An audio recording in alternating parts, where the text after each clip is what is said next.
આજે દેશની રાજધાની દિલ્હીમાં લાલ કિલ્લા નજીક જે કારમાં બોમ્બ વિસ્ફોટ થયો હતો તેમાં 10 લોકોના મૃત્યુ નિપજવા પામ્યા હતા, 24થી વધુ લોકો ઇજાગ્રસ્ત થવા પામ્યા હતા।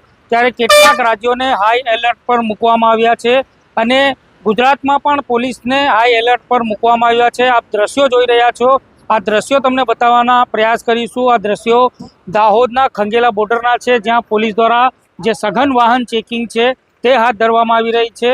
દાહોદ જિલ્લા પોલીસ વડા રવિરાજસિંહ જાડેજાની સૂચના અનુસાર દાહોદ જિલ્લામાં જે તમામ બોર્ડરો છે, જ્યાં અન્ય રાજ્યોને જોડતી બોર્ડરો છે, તમામ બોર્ડરો ઉપર પોલીસને એલર્ટ મોડ પર મૂકી દેવામાં આવી છે।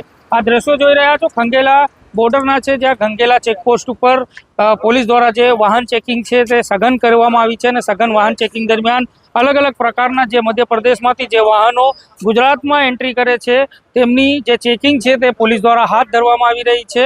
સાથે સાથે આ દ્રશ્યો તમે જોઈ રહ્યા છો, આ દ્રશ્યો પણ દાહોદ શહેરના છે। દાહોદ શહેરમાં પણ જે ડિવિઝનના ડીવાયએસપી જગદીશ ભંડારીની ઉપસ્થિતિમાં LCB, SOG, parole furlough, A division, B division, rural, આવા તમામ જે પોલીસ સ્ટેશનો છે તેમના પીઆઈ, પીએસઆઈઓ તેમજ હેડ કોન્સ્ટેબલો સહિત જે પોલીસનો કાફલો તે શહેરમાં જે જુદી જુદી રેસ્ટોરન્ટો, હોટલો તેમજ લોજ આવેલી છે, આમાં પોલીસ દ્વારા સઘન વાહન ચેકિંગ છે તે કરવામાં આવી રહ્યું છે। આ દ્રશ્યો દાહોદ શહેરના છે। હવે આ દ્રશ્યો જે ખંગેલા બોર્ડરના છે, ખંગેલા ચેકપોસ્ટ ઉપર જે પ્રમાણે પોલીસ દ્વારા સઘન વાહન ચેકિંગ છે તે કરવામાં આવી રહી છે। વાહનોને અહીંયા રોકવામાં આવી રહ્યા છે, સાથે સાથે તેમની પૂછતાછ પણ કરવામાં આવી રહી છે।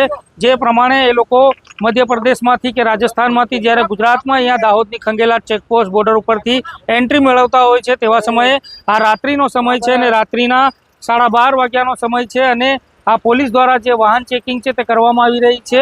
અલગ અલગ પ્રકારના વાહનોને અહીંયા રોકવામાં આવી રહ્યા છે આ ખંગેલા ચેકપોસ્ટ બોર્ડર ઉપર અને પોલીસ દ્વારા જે સઘન વાહન ચેકિંગ છે તે કરવામાં આવી રહી છે।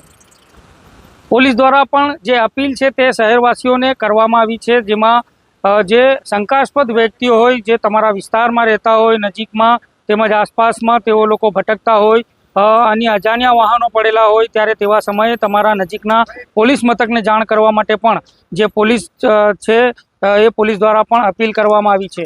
ત્યારે આ વિડીયોને લઈને આપ કોમેન્ટ બોક્સમાં જણાવી શકો છો। જો આપ અમારી સાથે યુટ્યુબ ઉપર જોડાવા માંગો છો તો આપ અમારી ચેનલને યુટ્યુબ ઉપર સબસ્ક્રાઈબ કરી શકો છો। ફેસબુક, ઇન્સ્ટાગ્રામ અને ટ્વિટર ઉપર પણ અમારા પેજને ફોલો અને લાઇક કરી શકો છો। ધન્યવાદ।